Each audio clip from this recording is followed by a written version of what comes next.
Hey guys, welcome to the 57th episode of the Learning Podcast. And if you aren't sure, it's a Singaporean podcast dedicated to learning something new from every single guest on this show. And today, I have a friend I met through LinkedIn quite a long time ago. I think it was last year. So her name is Ray. Ray, thanks so much for taking the time to be on this podcast. Thank you for having me. I have watched your podcast for quite long, so I'm quite excited to be here. Cool. Thanks so much. A little context about Ray. She's a millennial speaker, MC coach, and she helps new aspiring MCs overcome imposter syndrome to establish their unique local brand to get their first gig. She's from NTU Comms. She's also a mutual friend of Kevin, who was previously on this podcast as well. She's an entrepreneur running her own coaching business, and she is killing it in terms of personal branding on Instagram specifically. So considering my presence on Instagram, right, I have zero presence on Instagram because I don't feel like that platforms naturally comes to me. But for Ray, right, she has provided a lot of useful, actionable tips, a lot of tangible steps that you can take towards maybe finding out your why and things that drives you in general. So that's one thing that I definitely need to learn from her. I need to maybe up my Instagram game. I'll leave a link to her IG handle below this video description as well. A couple of reasons why I think this podcast will be worth listening to. 3 reasons. I think that making a living as an MC or even being a coach or being involved in the coaching industry, right, is something that I don't have a very strong understanding of. And this reminds me of a conversation I had with my music teacher. His name is Ting Lun. And being a professional musician, right, in Singapore, you would say that, how do you even make a living?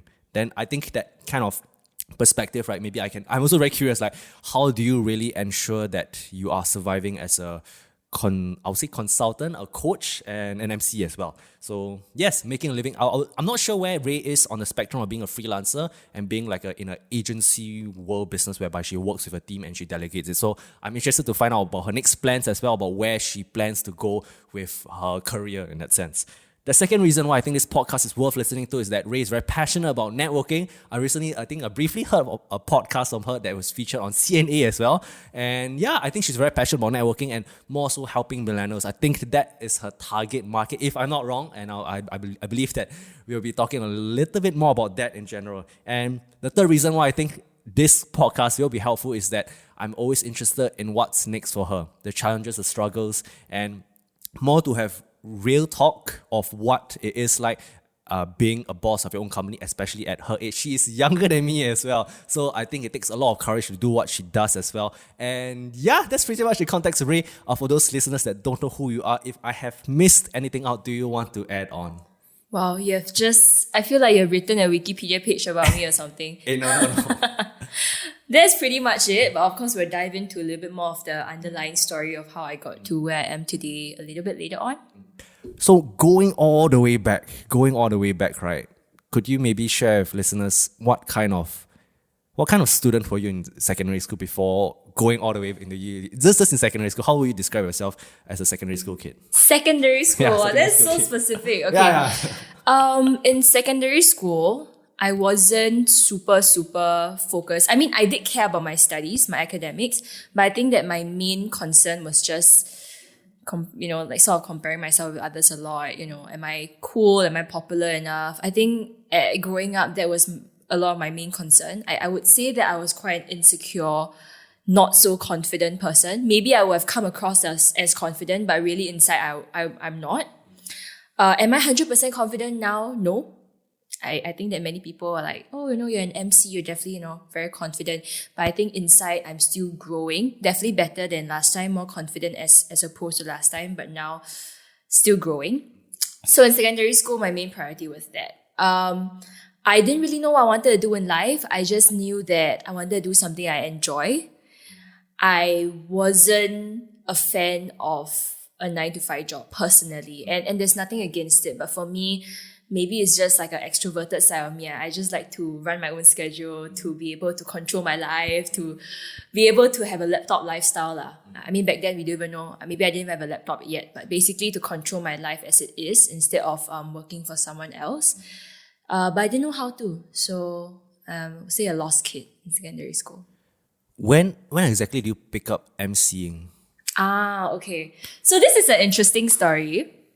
When I was younger, I wanted to be an actress. Yeah, I wanted to be famous. I mean, I still want to be famous now, but I You're wanted to be famous really on IG now. yeah, I mean, I really wanted to be famous, like an actress on screen or like do theatre. So in secondary school, I auditioned for my school's drama club 3 times in a single month. And I failed all of those auditions. So I obviously wasn't meant to be an actress. So because I failed all of those 3 auditions, I joined the Service Learning Club instead, which is basically a community service club. Yeah, so it's a community service club. I became the president of that club. And we actually then worked with the youth executive committee nearby. So it's basically like under PAYM, so under People's Association. And I started volunteering as a grassroots leader. And I think 1 or 2 years in it, they needed someone to MC their bursary award ceremonies and their family carnivals. Those kind of community events.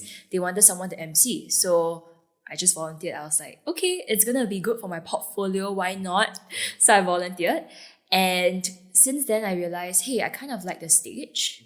Kind of like, meeting people from all walks of life. And being at events that I wouldn't be at if I wasn't an MC there allows me to meet people that I wouldn't have met or that I wouldn't have the guts to go up to. Because if let's say you're at an event and you're the MC, people won't think it's weird if you go and talk to them.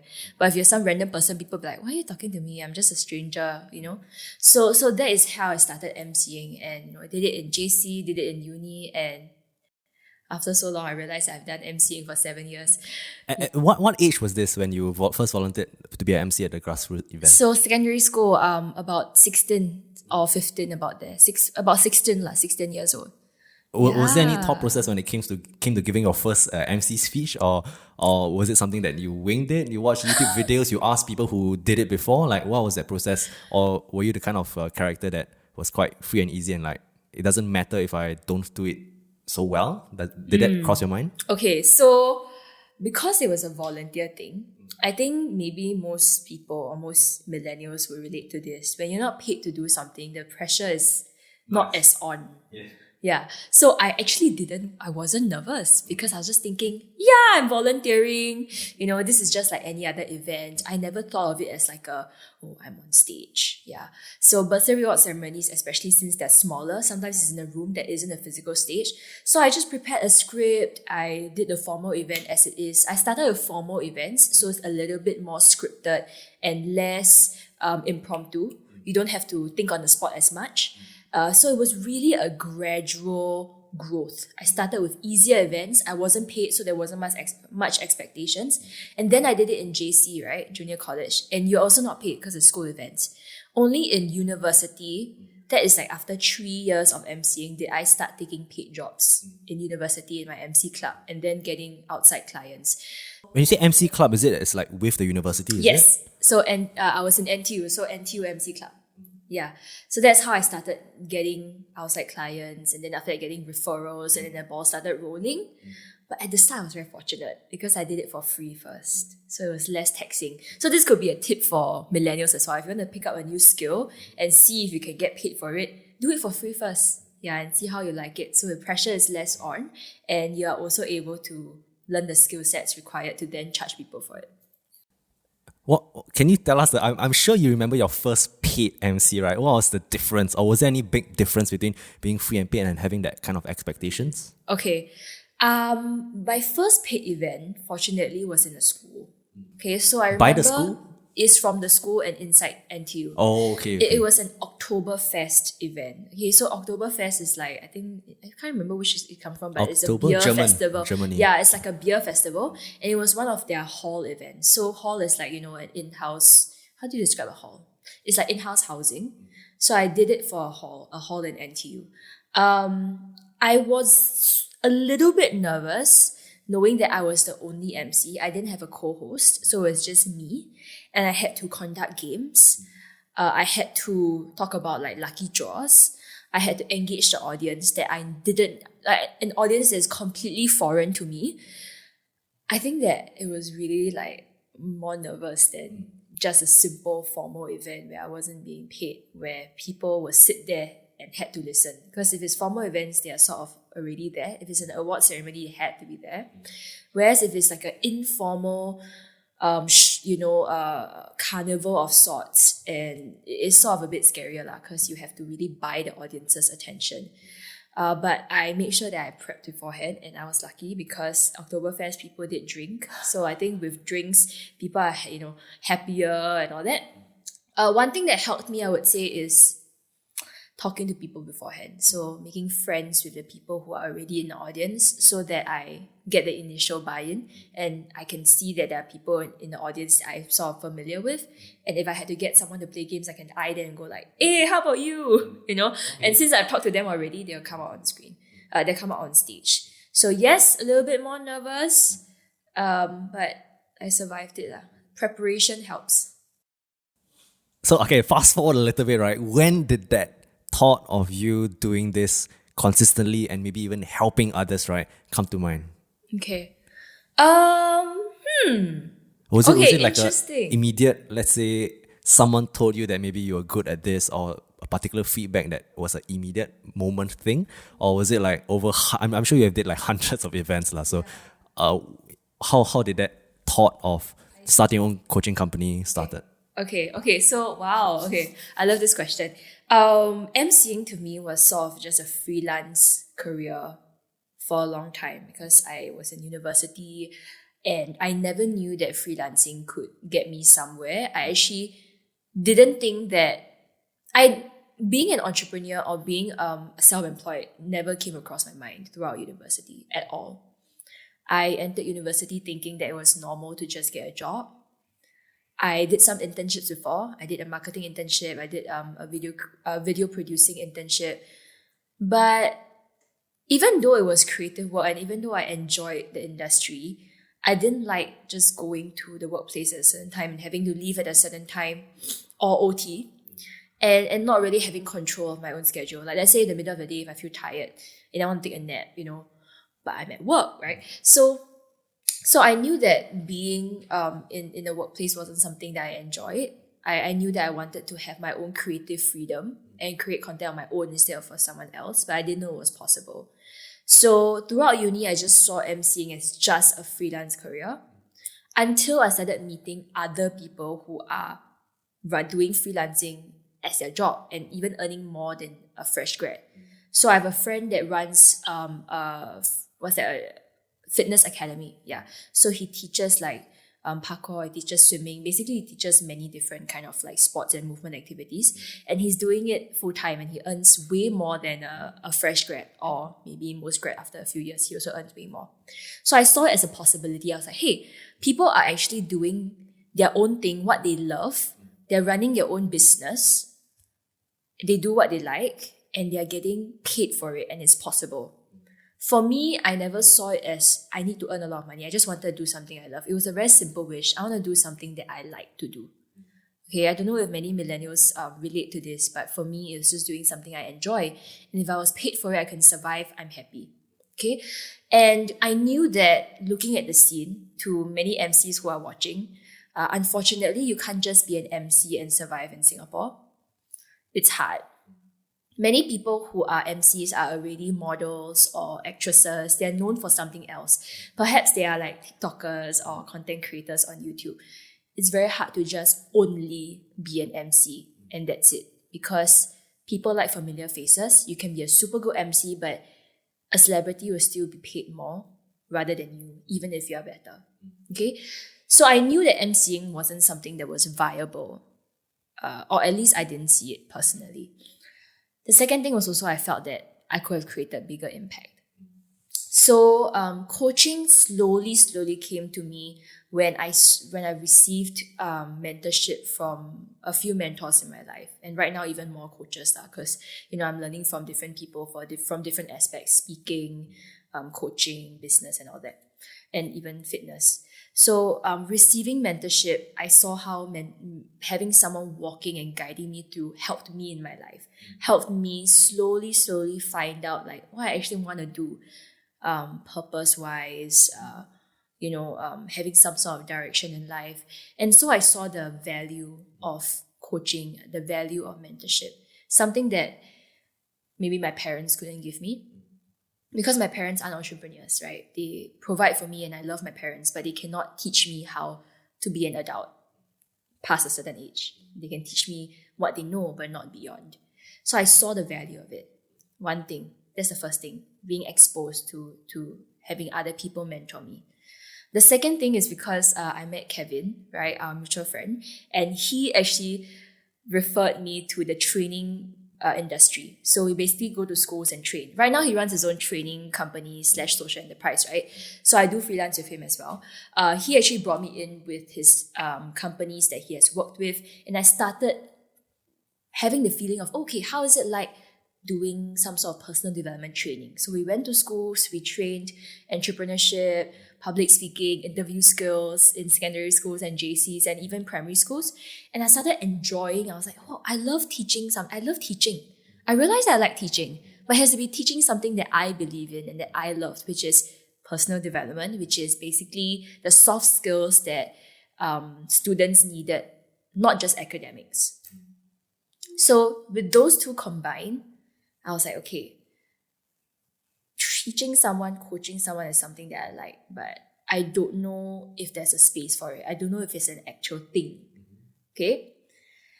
Then, this is obviously like a whole journey of like 3 years, 4 years, right? I started seeing people on Instagram, like, friends like Daryl, Ambra. Okay, so these are people that I met in the coaching industry, and they're young coaches. They're like below 30 and they're really coaching people on life, on business. And I saw it, I was like, oh, it's a thing. Coaching is an actual thing. Okay. People started coming to me for coaching without me even promoting my services, because I was doing content on Instagram at that point of time. I shared my story on Instagram via videos, via posts. I did Insta stories on sharing my story on like my insecurities, networking, speaking to people, my comparing myself with others. And people actually approached me and asked me if I did coaching. And I didn't. But I just say, yeah, sure.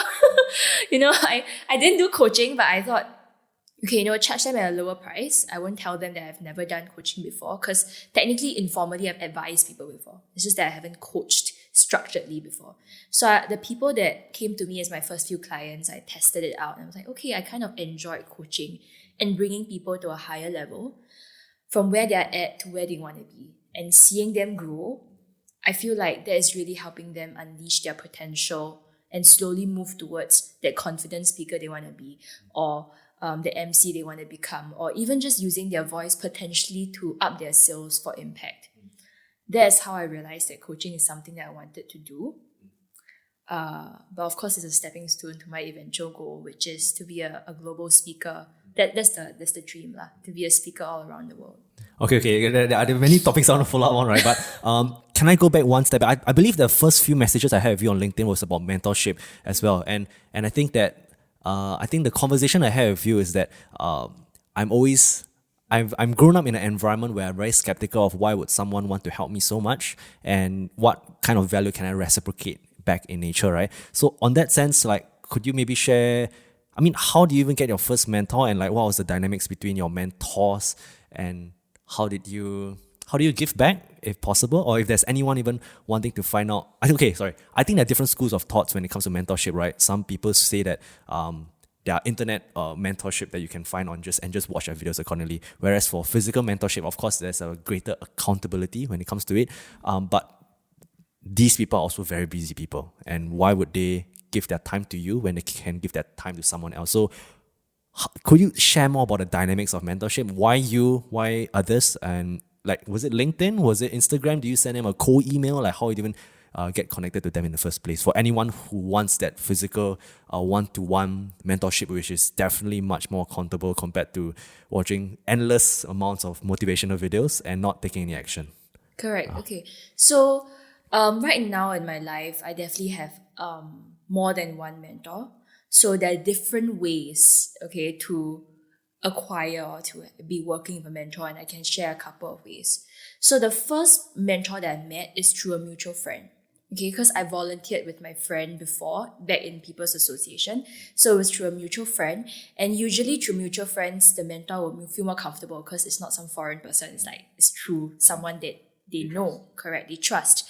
So I was quite fortunate because my first mentor at that point of time, he was already looking, he's quite, I mean, I want to say old, but he's already like, usually Quite senior mentors lah. are more senior. Okay. They're at the stage where they want to give back.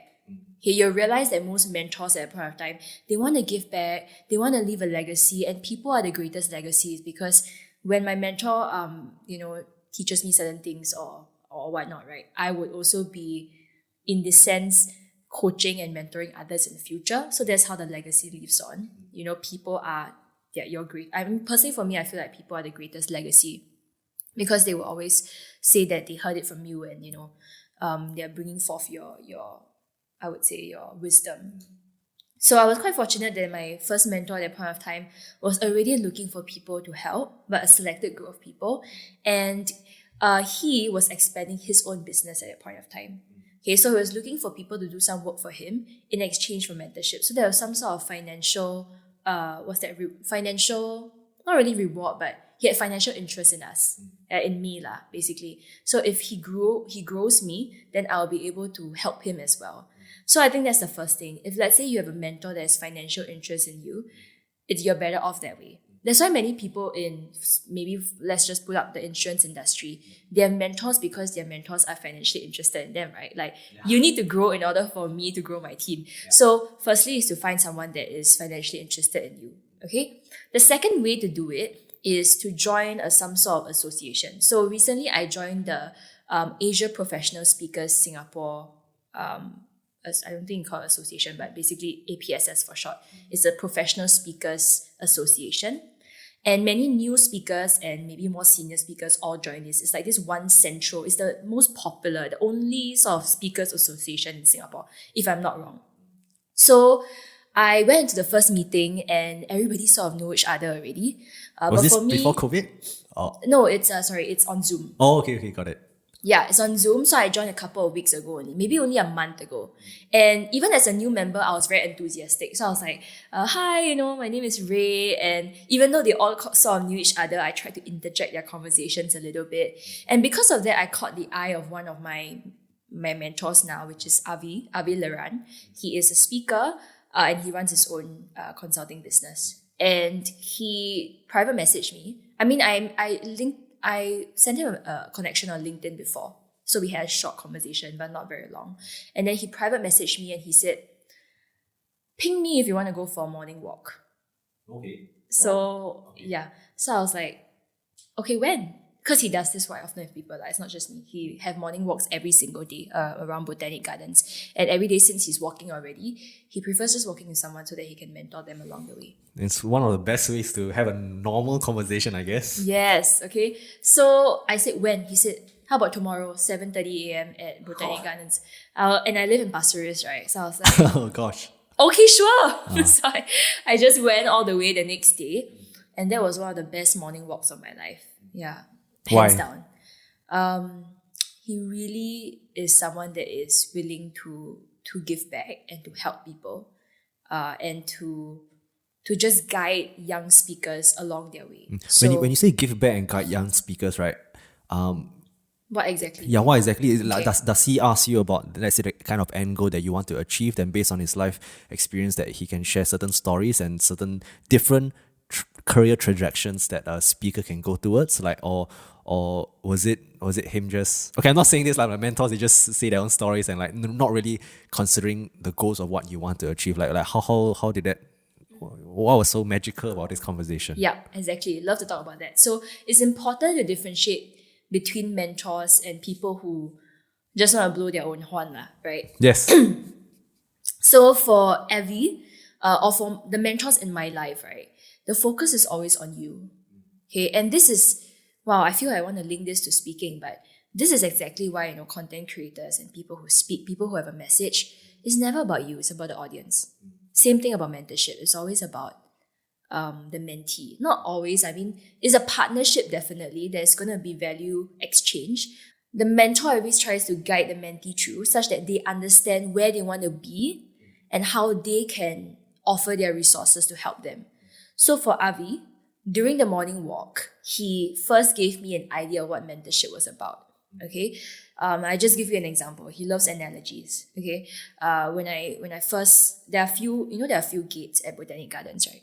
Yeah. So we met at this one gate. I can't remember what is it called, but let's say gate A. Okay. So he told me, okay, Ray, we're gonna have to go to get gate B, but you can't use your Google Maps and you can't use the signs. And then I was like, then what do I use? Yeah, your Wait, gut lah. he's not Singaporean, right? He's not. Oh, okay. He's Jewish. Okay. Yeah. So he said, just follow your Not gut. very Singaporean. Yeah, I said just follow your gut. And then he said that for me, since I know the route well, Botanic Gardens, along the way I might hint you or I might nudge you a little bit, but you have to lead the way. And he told me, and that's what mentorship is. You should know the journey yourself. As a mentor, I'm not going to handhold you or pressure you to go to any direction. I'll just nudge you slowly if let's say you're going back to where you are at. If you're going back to the same spot or if you're backtracking, if you're not moving forward, I'll just nudge you a little. But you need to know where you're going. Okay? So he used these analogies to show me what mentorship really was about. And there was this other time, I walked one round and I ended up at the same spot. Okay. And then he was like, Ray, what do you notice along the way? Then I said, nothing. I just ended up at the same spot. I didn't notice anything. He said, exactly, because you're too focused on the journey. You're too focused on, getting to the goal that you didn't even notice anything new. You didn't enjoy the journey. Okay. He said, okay, walk one more round. I was like, okay. Quite hot, yeah. So I walked another round and I told him, okay, I noticed that the leaves on the ground were actually indented. And I think it's because many people walk that route already, so the leaves are stuck on the ground. I said, good. Okay, that's one thing to learn that you knew. I never knew about that. For me, I noticed that there are orchids around. So these are the things that, it feels like sometimes mentorship is when they share with you things that are part of their experience, part of the things that they've been through before. They share with you, they sort of shine the light on the other path in front of you so that you won't walk the wrong road as opposed to them. They have walked the wrong road before maybe and they're shining it for you. And across the past 3 weeks, he has done for example, he has coached me on how to slowly find my speaking topic. Okay, he has advised me, he has linked me up with people who are exploring the same topic as I have, people in his network. Okay, he has linked me up for emceeing opportunities. Okay, so it's basically a mentor always has your heart in mind. They're kind of like a parent, but obviously they have their own lives, so they can't be with you all the time. So that is what mentorship is. And then I just want to cover a little bit about why are they willing to mentor you. Okay, so this is something that Avi told me. Coaches will have you pay for their service, but mentors are not charging. They don't charge. Okay, mentorship and coaching is different. Okay, coaching, the reason why it has to be paid is because for me as a coach, I bring aspiring MCs or people who want to speak through a 6 or 8 week program, of course, depending on their client needs. But I'm literally every week meeting with them 1.5 hours, 1.5 hours, 1.5 hours. It's a lot of work. It's like you are guiding this person specifically every step of the way to the goal that you want to be. For mentorship, it's a little bit more it's a little bit more touch and go. For mentorship, it's a little bit more touch and go. As a mentee, I need to already have the direction I'm going. I really need to have a plan. My job is to go to my mentor and go is this okay? Is this correct? Okay. I do my own thing. Is this okay? They're not supposed to watch over me like an eagle. Okay. They're just here for little advices, thinking about me along the way, referring me to people, sharing their story that will help me figure out my life. And even later, I'm going to be meeting my mentor, Avi. He's going to talk about values, how to determine your values, your highest priorities in life. So it's a different kind of thing. And as a mentee, if let's say you're seeking for mentorship, you need to know that you have to be appreciative. Okay, you need to always be appreciative. Don't take things for granted. Whenever I meet him, I try to buy him coffee, but he always takes the bill, which is so annoying. But show that you really treasure them. Okay, you gotta be really hungry for growth. Okay, nobody's going to mentor you if you're not going to do what they say. Or I'm not saying you're going to follow exactly what they say, but you need to at least have some skin in the game. You need to take control of your growth. they can't just be, your mentor can't be nudging you all the time and telling you, hey, move, move, move. You have to really be hungry for growth and be the one that's seeking out the mentor and not them seeking out you. Okay, so these two things, right, are very, very important. The third thing I would say is find ways to contribute. So this is what my mentor Avi shared with me.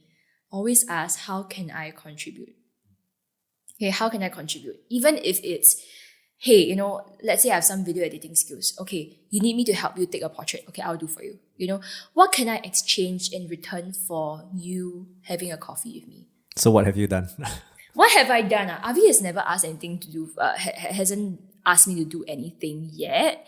But I keep telling him, like, if you need anything, you can ask me. I can help you to contribute. I mean, do you have any idea what he needs? Like, he runs a consulting business, correct, right? yeah. So as of now, no, because I've only met him for the past 3 weeks. But some quite examples, recent. yeah, it's quite recent. So another one of someone that I would consider my coach, also probably my coaching mentor, is doing simple things like, if let's say I know that this lady I know that because she also runs a coaching business and she needed to get quotations for an editor. Right, but really simple editing. Okay, so she wanted something like budget friendly. So I said, okay, since I come from Wikimway, I did communications before. Let me send you 3 quotes of friends that are interns or they can do it at a lower rate, because they're just starting out. So it's even something as simple as giving them context, helping them in ways that they may not have access to because their network of people may be people who are at a very high level and they are trying to go for a budget. So they need like students. Yeah, so it's really just keeping your mentor's interest in mind and helping them along the way. And actually that is the core of networking. That's the core of connecting with people, human connection. Always think about what the person needs. How can you help the person? Yeah, and keeping that in mind. Put it in your mental note. And small, simple, consistent steps will actually, I would say, create a strong relationship.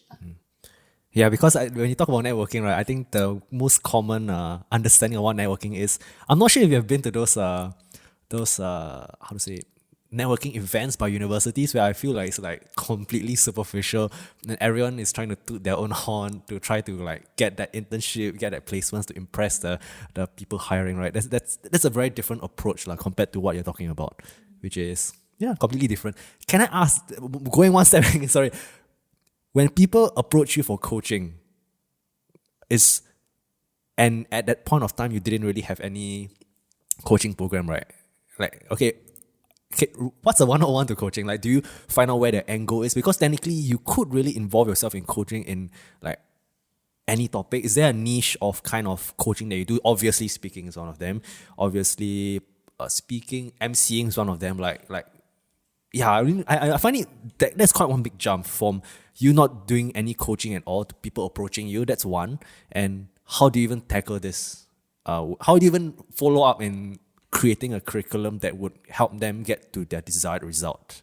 So from no coaching experience to where I am today, right, is really a lot of trial and error. Okay, so I would say the first thing that helped me the most was the fact that I talked to a lot of people. So I know what are the main issues that they struggle with. Okay, so main issues are like stage fright, lack of confidence. As a young person not knowing how to network, they don't know what value they have to give. These are usually the main issues that young people struggle with or young people are trying to fix.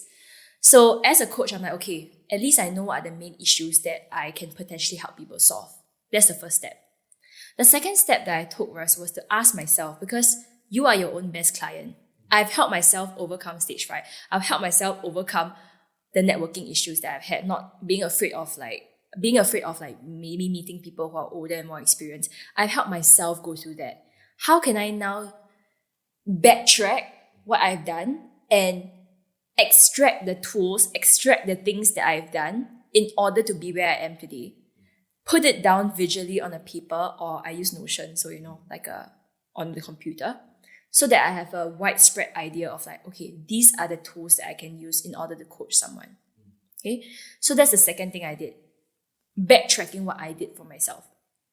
The third thing that I did, which is what my business coach has told me to do, is to write down a list of things that I can teach. Okay, sometimes we think that we don't have much to offer because we have lived with ourselves for so long. For myself, I've lived with myself for 23 years. So I see myself every single day. I think that whatever I do is quite normal already.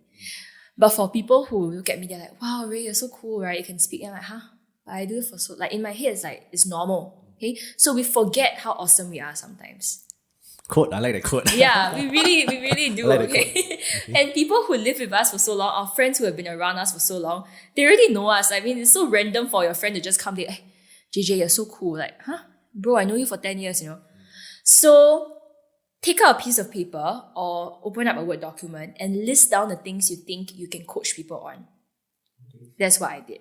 Okay. So I started writing things down and I realized that I have like 20 over items. So things like networking, knowing how to put your thoughts into words succinctly and not beat around the bush, knowing how to brand yourself through writing your own unique story so that you can better relate to people from all walks of life, knowing how to ask the right questions the first 3 minutes when you meet someone so that the conversation won't be awkward, and also contextualize it to different environments in the workplace, in a dog festival, even outside, because you can network anywhere actually.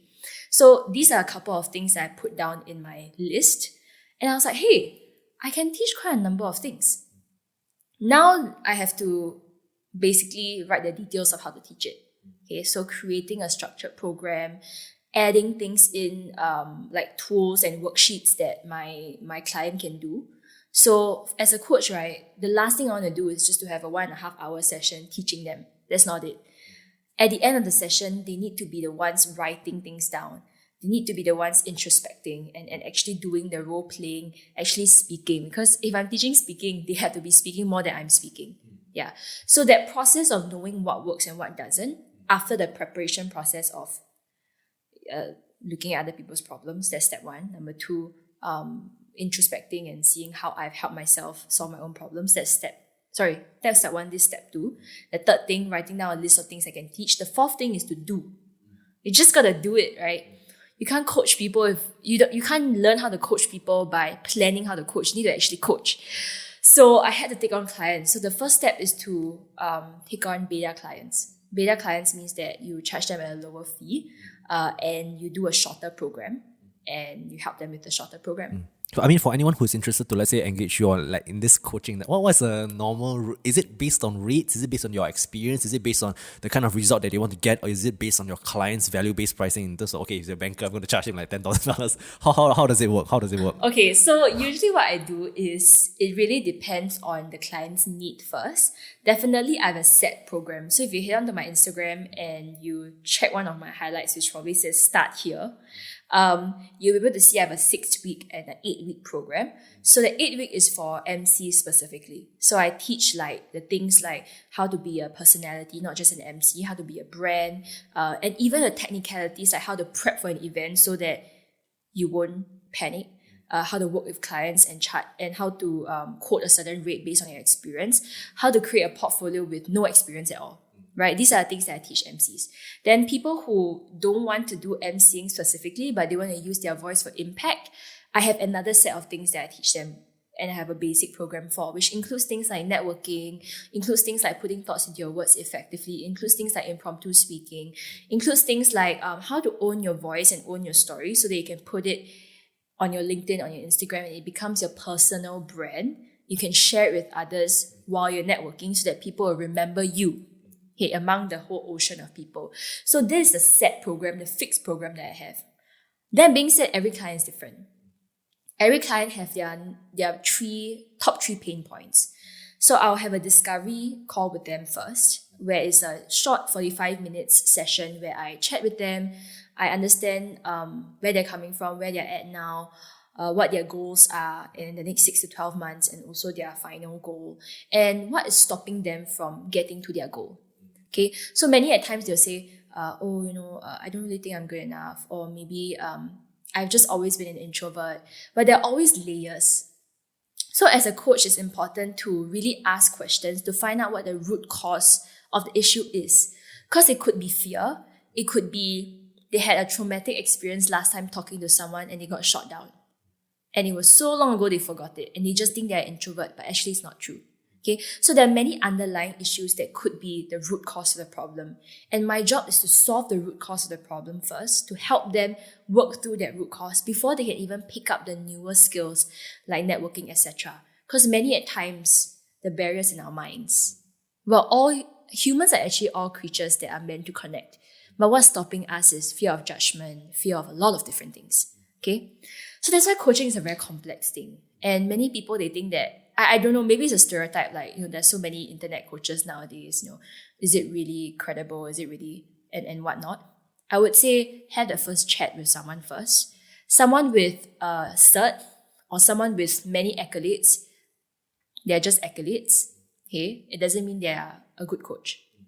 Actually talk to the person, have a discovery call with them, which is why I have discovery calls in the first place. See if I vibe with the person. And you can feel if the coach is someone that can help you.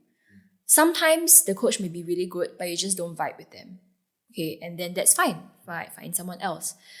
So for me as a coach, my job is to really guide my client through knowing themselves better so that they can get to their goal of where they want to be in the set time that I am with them. And after I end my coaching with them, to allow them to be equipped with a certain set of action steps so that they can continue growing henceforth. Yeah. So when it comes to the pricing, right, what ranges are we talking about? Let's Sure. say if someone who is interested to engage your services or just in the coaching industry in general. Okay. So this range is really huge. I mean, obviously, you're going to have someone that is like a 10 years in the market coach. I mean, there are people charging up to, there are people charging like 5 figures, right? 10K plus, for like a couple of months coaching or mentoring, that kind of thing. Executive coaches, 10K for a couple of, maybe less than a month. So it really ranges. Since I've just started my coaching business a couple of months ago, maybe 3 to 4 months ago, at this current moment, the range really goes from a power session. And usually a power session, I would charge like 250 for an hour, for example, all the way to a 4-figure program. So my programs right now are 4 figures. Like if let's say it's a 6 to 8 weeks, then it's usually 2 to 2.5K. Okay, so that is the range as a new coach. Okay, but of course, most coaches, they start with a beta price. So maybe they do like a 4-week program at a lower rate. And many times it really depends as well. So sometimes if my client's a student, then I have to work around it. And if they're really, really, really committed and they really want change, then I work out maybe a pricing plan for them so that they can afford my service.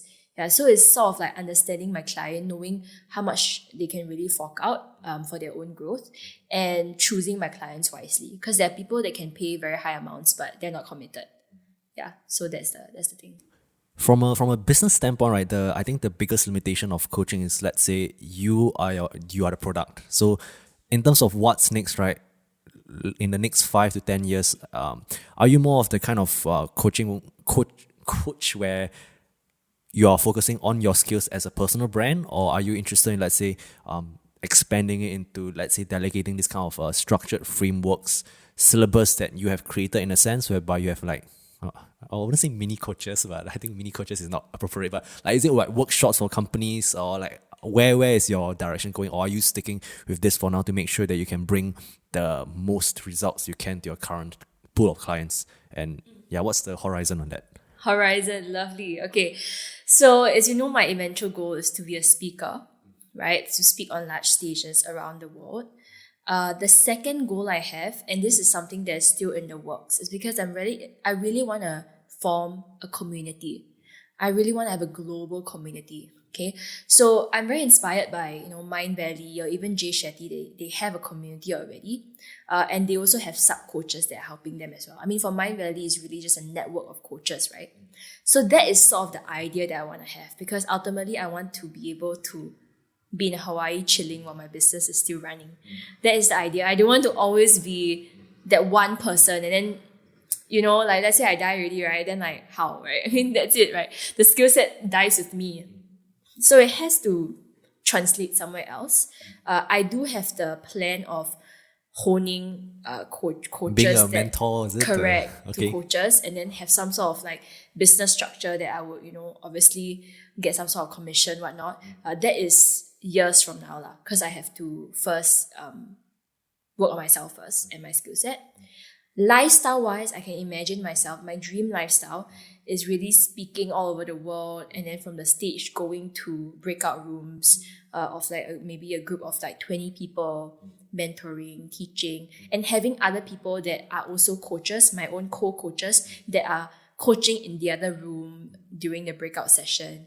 So the idea of having my own like convention is something that I want. Like I had that in mind already. Like I own your voice convention, where like maybe twice a year there will be this like huge indoor stadium, wherever it is, and like thousands of people will be there. I know it sounds a bit impossible, but that's pretty crazy. No. I mean, yeah, for the Yeah. fact that you're dreaming that big, I think that's good. Yeah, and this will be like a global conference where people come and they will see speakers speak on stage, and then after that there will be breakout rooms so that they will be able to network with people that are also ambitious people, people that would support them, and they start forming a community. And for those breakout rooms to happen, I will need to have co-coaches as well. Yeah, so I can already imagine that happening. There will be performances by people who are maybe like magicians building their brand. I mean, they're all like self-starters themselves. Yeah, so that is the idea that I have. It really embodies owning your voice, your unique voice, knowing what you stand for. And I think that really embodies owning your voice, because my mission in life is to help people find out what they stand for, really own their unique identity, their unique strengths, their unique personality, their unique story, formulating their challenges and their experience into them, like their unique brand and story, and showing it to the world through their art form. It could be creative work, it could be videos, it could be speaking, it could be a million and one things, right? Those are just vehicles to share their brand and their story. And that is the crux of what I want to do. It very much sounds like UPW by Tony Robbins. Actually, it's kind of true. But I think I haven't been to UPW, but the idea is I want to have different, like there's a big stage, but there'll also be little breakout rooms lah. Yeah, so something similar. You're right. Just that I feel like there needs to be more female energy around. So I can't wait for like a female brand. I feel like there are not many female motivational, transformational speakers around, and I want to be the Asian representative. Yes, onto that, right? Yeah, I was just going to ask you, in terms of this industry, because sometimes I feel like coaches, or when I look at like the work that Daryl is doing, of course, all of them are doing very great work. How do you stand out amongst all the kind of other, you'd say, competition? So you talk about being a female speaker, being a female motivational entrepreneur, that of course you are able to resonate, I'll dare say, with females to a larger extent compared to males. And I'll dare say that my large guess is a large majority of, let's say, Daryl's clients, right, would be male skewed, whereas your client pool would be female skewed. So how do you separate yourself from the competition? I'm not sure if the competition is the right word, but what's your unique selling point, USP? Yeah. Wow, I love that question. Okay, and why I love it is because this is the core of what I stand for. I know people always say that everybody is different, everyone's unique, and it's a very cliche statement, but people don't really understand the weight of that statement, I feel. So why I feel that what makes me different, and this is actually what makes anybody different in anything that they do, their unique personality, their unique story, the way they connect, the different things that make them them. Okay, so what makes me unique is that I have stories that people don't have. Okay, I have, we can talk about this forever, right? I've had an eczema outbreak before. I had to struggle with going out there, doing events, still teaching with my skin all flaking and peeling, which basically challenged my own insecurity, my image insecurity. I have basically transformed from working in a nightclub last time to now doing what I'm doing right now. I have so many like little nuggets of stories. Back then I really compared myself with others a lot.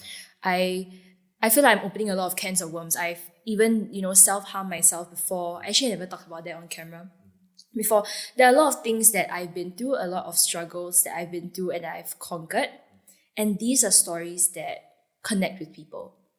So many times, is because my story connected with someone that they become my client. Okay, so these are the starting points. This is what makes me unique. In terms of style, of course, I will say that I think that I'm the best blend of fun and funky and serious. I feel like I can be funny and I can be sarcastic and funny. I can be very lighthearted. I'm someone that's able to bring lightheartedness into any heavy situation. So I feel that's very important for coaching, because sometimes a topic can be very heavy, but I'm able to bring in that lightheartedness and uplift people, so that when people finish talking to me, or people, go and basically leave me, they leave feeling more uplifted, hopeful, and encouraged. But they still have the determination to put leg into their goals. So I think that is what makes me unique. Yeah. Okay, one, I believe as a coach, right, you always see, I believe in pattern recognition. So obviously you have coached many people, right? Is there a top, a very cliche thing, right, but top 2 or 3 commonalities that you see between all your clients or between the workshops that you have conducted? Yeah. Because I must things. imagine that, this problem again. This problem again. No lah, I no, don't okay, sigh. not in that, not in that side, but it's been a problem. It's like, how I empathize with it is like teaching piano. You're teaching, like you're meeting the same problems and you're just using the same tools in a tool belt to fix it accordingly. So what are these common problems? And I believe there's a lot more information on your page and content, right, that will be able to help out. But from your pattern recognition perspective, from a macro level, what commonalities do you always see in your clients? Okay, so I can think of 2.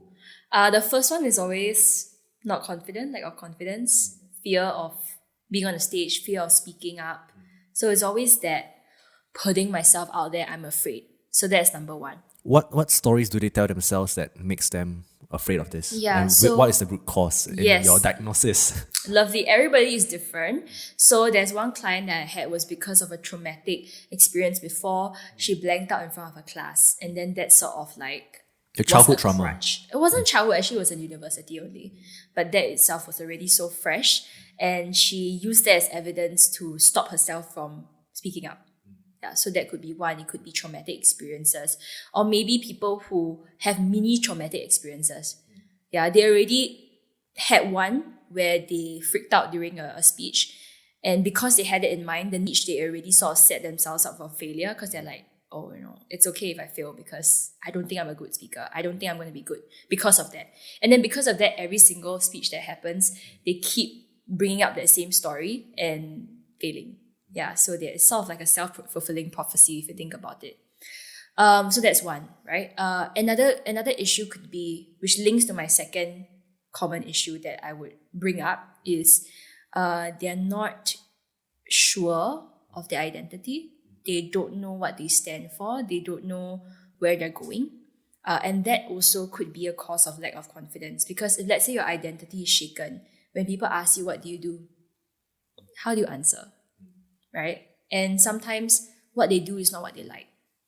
So an interesting activity that I'll ask you to do, right, is go out there and talk to some people and ask them, what do they do? Observe. As in what, random strangers or what? It could be anyone. Usually they go like, I'm working for this site. It always starts with a sigh. Very often. Okay, not always, might sometimes lah. People who don't like what they do, they'll be like, they sort of like just stutter away because they don't really know how to explain what they're doing, or they don't really enjoy what they're doing. They don't explain in a very passionate way, is it? Exactly, right? They don't. So that is usually another main issue. Like sometimes when it comes to networking, how can I really introduce myself with passion and with energy when what I'm doing is not something I really like? Or people in university or people in tertiary education, they haven't figured out what they want to do yet, which is harder because then they have nothing to introduce themselves as. They're just a student in NUS or a student in NTU, but after they graduate, then what? Yeah. So in order to actually network better, in order to brand yourself, you need to know what you stand for. You need to know your why. I mean, they keep saying that, right? Know your why, but it's so true. Because people will always ask you, why do you choose to do that? Or what do you do, right? And people can tell if you don't like what you do. So that is also another, I would say, issue, because many clients that come to me have that. Yeah. There are several types of people. One type of people is that they don't think that they need coaching at all. So I'm highly certain that those won't be even your client pool at all.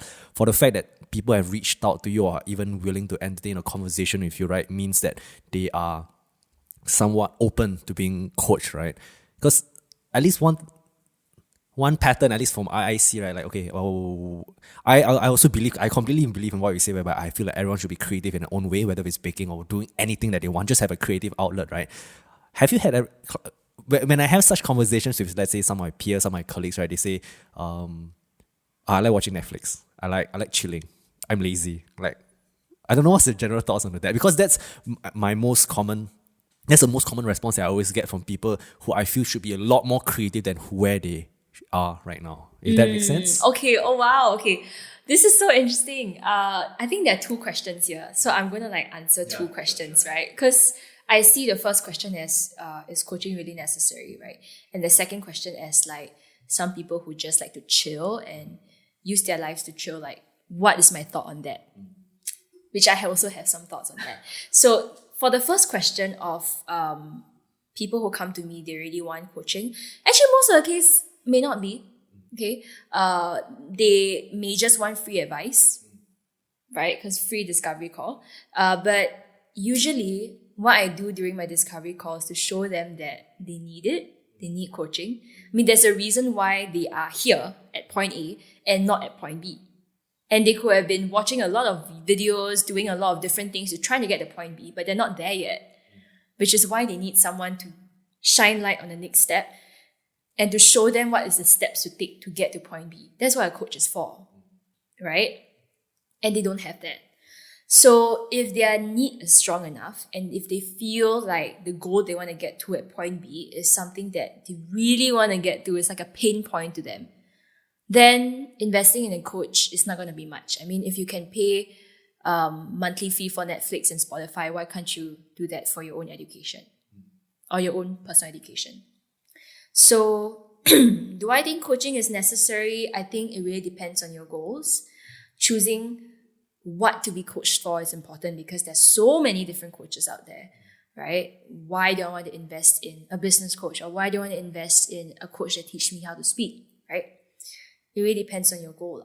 Yeah. So for example, people that I work with are usually people who not being able to be confident is something that is stopping them from growing, and they want to be able to be more confident. Or it could be people who want to really be different from their peers, and they see the importance in having a personal brand, in networking, in reaching out to people, and making connections. And by the way, just to put it in there, I've gotten more opportunities through connections and people than my grades. In fact, nobody has asked me about my grades before, right? I don't think my grades has gotten me many places. So that's the importance of the network. They see the importance of it, and they're like, okay, I need help with that. So knowing that need is that you want to grow is important, and be open to a discovery call. You never know what could happen. The worst thing that could happen after a discovery call with a coach is you know yourself better, and you know what issues you need help with. Even if you don't choose to hire them or to work with them, at least you know what you need to work on. So that's the first question. Okay, that's nice. I mean, what are your thoughts on that? Do you think coaching is important? I think it really depends on the individual. Like, some people, the best way to help them is really be helped by others, whereas it really depends on the individual. I don't think it's a... Yeah. Okay, like when it comes to coaching, right, I myself, I have reached out to certain mentors in like performance marketing fields where I think I really want to learn what they are from. I haven't had on this podcast, to be honest. But yeah, I think different people learn differently. 100%. So you need to know yourself, lor. I would say you got to know yourself well. And if, let's say, you have been using a certain method to help yourself for a while, and now it's 2020, next year is 2021, you're doing a little bit of goals review, you realize you're not there yet, then maybe you need to consider another path, another plan to get there. Because if like watching YouTube is your way to learn public speaking, there's only so much you can do, right? And it's always this, I mean, there's something that one of my business coaches always tell me. If you want to learn how to swim, you can use YouTube to do it and learn it in 2 years. But if, let's say, you want to learn it faster, then get a coach to help you do it within a month or 2 months. So it's really up to you. whenever I try to have like passionate conversations with my peers or some new friends that I've met, right, it seems that a lot of people are satisfied with just chilling and just relaxing and spending an overwhelming a lot of time on, let's say, not to say Netflix isn't good or like chilling isn't good lah. It really depends on what you want. But how do you feel when you don't meet people who are inherently creative or have the drive to be creative? Okay. Firstly, to talk about the issue about like people Netflixing and stuff like that. Okay, it's not an issue. It's not an issue, sorry, because I Netflix as well. Like I like Netflix to binge watch like trashy things like Love Island, you know? Like we do that, everybody does that. It's whether you do it in moderation or not. And also it depends on your objective behind it. Because think about it, there are people who are professional gamers. They can be gaming every day and you're not going to say anything because they are professional gamers. They're getting paid for it. As opposed to someone that doesn't know what they want to do in life and games a way to escape from reality. So it really all comes forth to like self-awareness of like knowing why you do a certain thing. If let's say you are Netflixing every single day and it is costing you your family life, it's costing you your work life, it's costing you your other things like your health, then you may need to do a little bit of like, oh, okay, what do I need to do differently so that I have some balance in life? I would say that everybody has different objectives as well. I've met people who they really just want to have a simple life.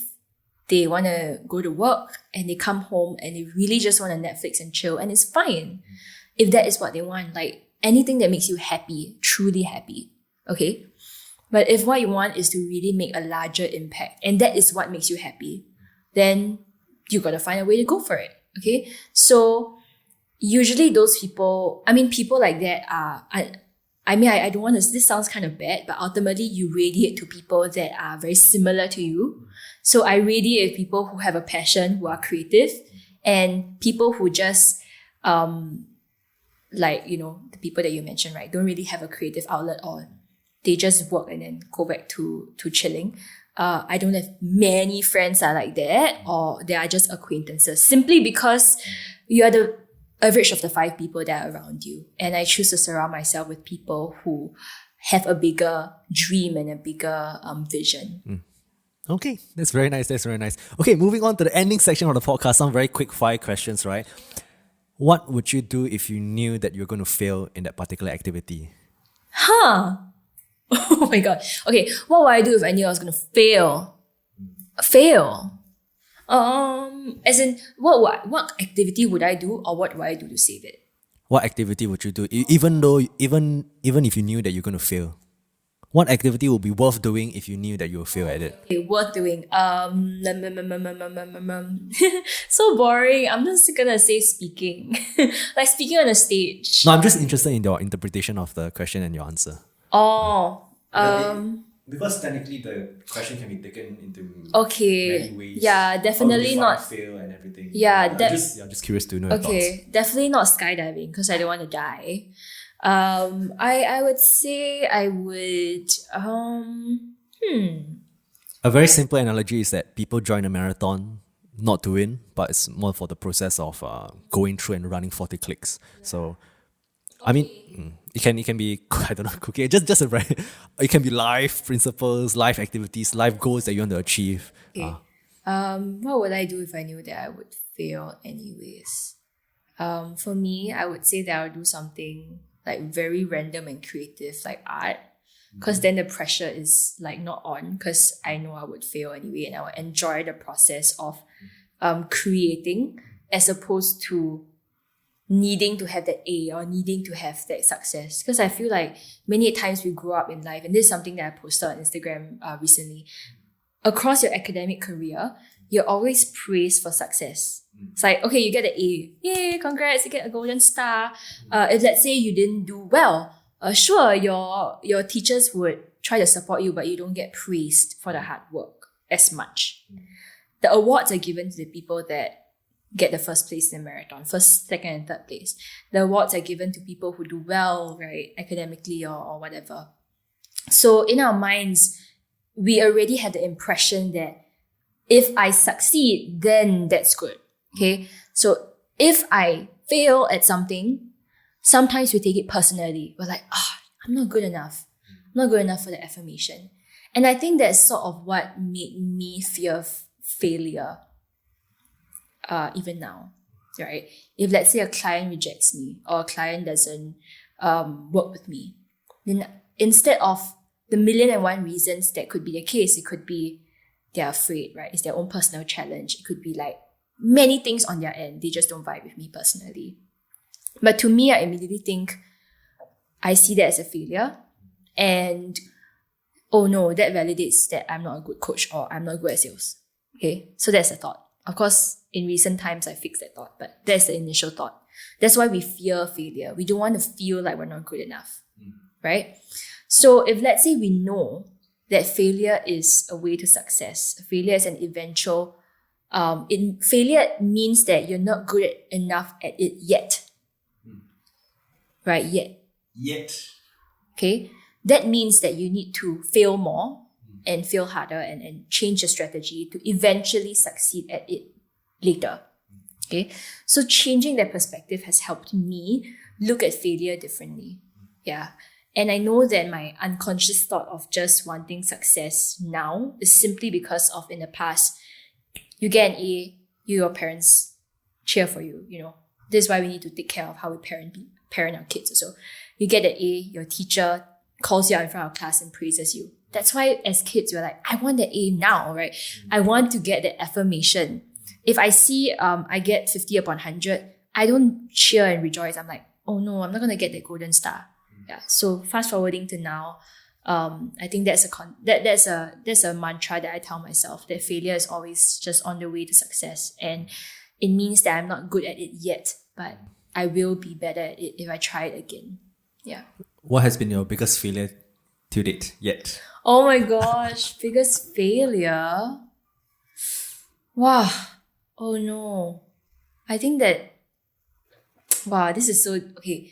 I think that, I mean, it's so hard to answer this question because I don't think that I've failed very big yet because I always pick myself up, you know, and when you always pick yourself up, you haven't failed. Yeah, you just hit a roadblock. When you fail is when you quit. Okay. For no reason, right? When you quit for no reason. Of course, there's a difference between intentionally leaving something because you're choosing another path and quitting. Quitting is like, I give up. I suck at this. I give up. Okay, so I don't think I've like failed simply because I haven't quit because I thought that I wasn't good enough at it. Okay. What's the best advice have you ever received? The best advice that I received is something very, very cliche, and it's something that I tell people as well. Is that why do you want to be someone else if you could be the best version of yourself? Yeah, and when people, and this is something that I felt before, I always wished that I was someone else. But you are the one that has been through the challenges you have been through, the experiences you've been through, and everything that you've been through. It forms your unique story, it makes you you. And you are literally the only one person in that world that is yourself. Whereas if you're a better version, or if you try to be like someone else, you'll always be second best. Yeah, so that is something that is the best advice I've gotten, because it has taught me to channel my energy away from comparing myself with people to my own journey. It's wasted energy anyway. I can't be that person. Why do I want to bother? Focus on myself and my journey. And that is how I'm happier. That's how I actually progress. And that's how I would start thinking about my own goals instead of using other people's version of success as mine. So that is the best advice I've gotten, which is be the best version of yourself instead of comparing with others. And also know what your definition of success is so that you will work towards your own success instead of trying to model after other people's success. Yeah. That's nice. What's the worst advice have you ever received? Oh, the worst advice? Just get a job and you live a good life. 1 year from now, what tangible things would you want to happen to make it the best day for your life by the end of 2021? A tangible thing? Oh, Oh, I want a personal chef. You want a personal chef Yes. to cook for you? Yeah. Cook what for you? Okay, that is it's legit a legit dream because I care about my nutrition a lot, but I'm lazy to cook. So I want to have a personal chef that is really good at nutrition to be able to cook for me and all that. Tangible, that means it can't be opportunities and stuff like that, right? No, I mean, it can be like, okay, I want a certain amount of opportunities to come my way by the end of. Yeah, it could be that as well. Or revenue targets. Wow, that is so specific. Okay, my dream is in a year to be able to at least get my to speak on a stage. So to have my first TED talk, to have my first keynote speaking engagement, which I feel is very possible. Yeah, it's like quite doable. Yeah. All right, great. Thanks so much for coming to this podcast. I've learned a lot in terms of the coaching that I really have not much idea, and I think like having this conversation has made me a little bit less skeptical about being open to mentorships in general. Because I think that as much as let's say the reason why I asked, right, is because like let's say I'm sure you know who's Gary Vaynerchuk lah. So the market is a market. The feedback that you get from it is of course very powerful as well. But when you don't have that kind of scale, right, if you have asked help from people who have done it and achieve it in a small, when I say scale, is like the impact is not that big yet. So it really helps to ask someone who has been through that journey of where you might want to go. So yeah, I like this conversation. If there's any listeners that wants to reach out to you, right, obviously your IG handle, I know you're extremely active on LinkedIn, right? Where else are you most active on? Yeah. That's Instagram and LinkedIn. That's Instagram. it. The main two platforms that I'm on. That's it. You can just contact me there. Got it. Thanks so much. Is there anything else would you like to share on this podcast? Yeah, I would say that always remember that you have light in you that the world is waiting to see. So go and thrive. Don't just survive. Okay. Thanks so much and see you in the next podcast episode.